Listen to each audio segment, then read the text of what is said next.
Today's video nga pala mga idol, ay gagamitin natin itong unfinished business na si Johnson.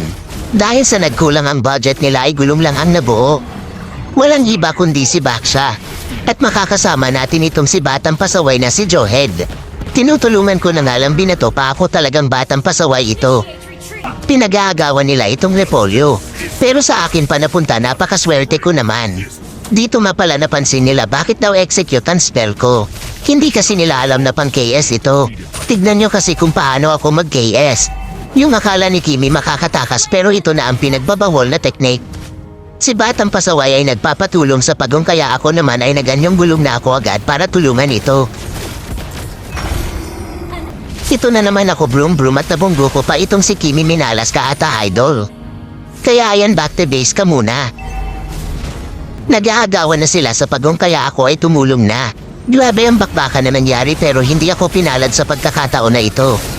Balik muna ako sa base namin. At ito na naman ako. Tanyong gulong ulit para visit ang top namin. Aba si Direct ang maswerteng nataman ng aking gulong. At ayan na naman ako napatay ko pa. Lakas ko talaga mag-KS. Nagkakaagawa na naman kami sa pagong. Bakit kasi munton gawin muna kasing dalawa ang pagong para hindi na kami nag-aagawan pa? Dito na nga magaganap ang madugong bakbakan at napatay ko pa na si Saber. Si Cecilio naman kasi ayaw pa umuwi.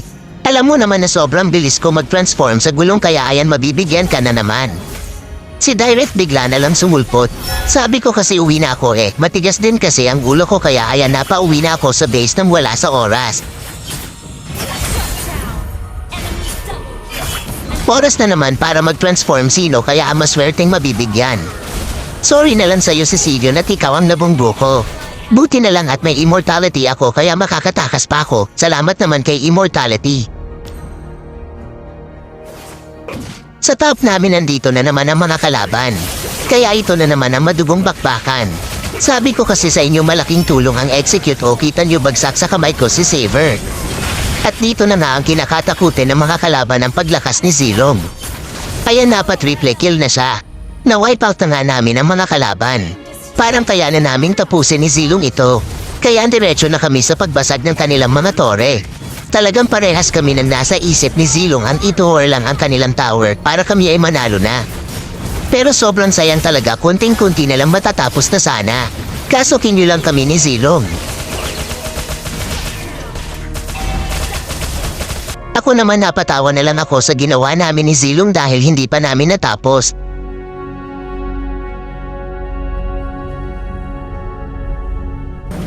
Pagkabuhay ko na ay agad na akong pumunta sa Lord. Kung saan ay nag-aagawan na sila. Dito naramdaman ko na medyo tagilid na kami. Napatay na nga ako nakuha pa ng kalaban ng Lord.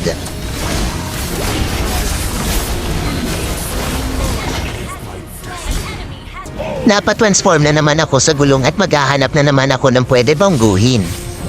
At si Direct ang maswerteng napili ng aking mahiwagang gulong. Pero hindi rin ako papalarin sa aking ginawa kundi balik sa base nang wala sa oras. Kami ay napapadep na lang sa mid namin. Ramdam ko na rin sa bawat hampas ni Cecilio na ay sobrang sakit na. Ako naman ay walang plano na manggulo bakit nyo naman ako pinatay nang walang kalaban-laban. Napapachat na si Batang Pasaway dito. Sinisisi na niya ang aming marksman. Hinabol ko dito sa Saber para patayin sana pero grabe ang galing niya naman tumakas.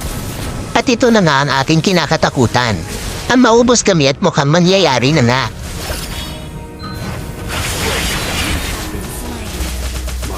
Dalawa na lang ang natira si Batang Pasaway at si Hanabi. Tapos bigla nag-low ko ang cellphone ko kaya hindi ko na-record kung paano kami natalo. Pero dito masakit manisipin na kami kanina ang lamang pero sa bandang huli ay talo pa kami. Ganyan talaga ang laro, huwag ka talagang umasa sa mga bagay-bagay.